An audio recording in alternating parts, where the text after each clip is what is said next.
Tình chúng ta nay đã không còn như xưa. Người nơi đó, tôi nơi này, tình ở nơi đâu? Nhìn thấy nhau nhưng ta không còn cảm giác như lúc đầu. Có lẽ đôi ta đã không còn yêu nhau. Ngày tháng qua ta đã sống bên cạnh nhau, nhưng nhiều lúc hai trái tim nhìn về hai hướng, rồi hố sâu ngày thêm lớn thành khoảng cách hai chúng mình. Để bây giờ ta biết ta không còn của nhau.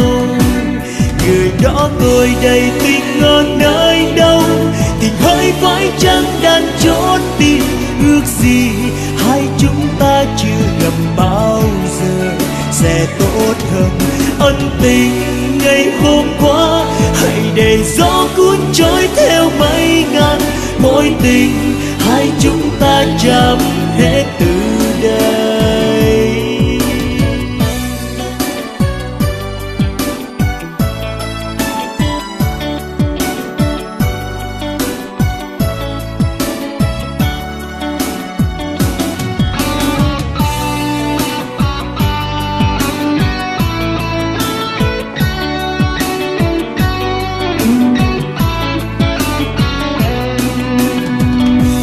Tình chúng ta nay đã không còn như xưa.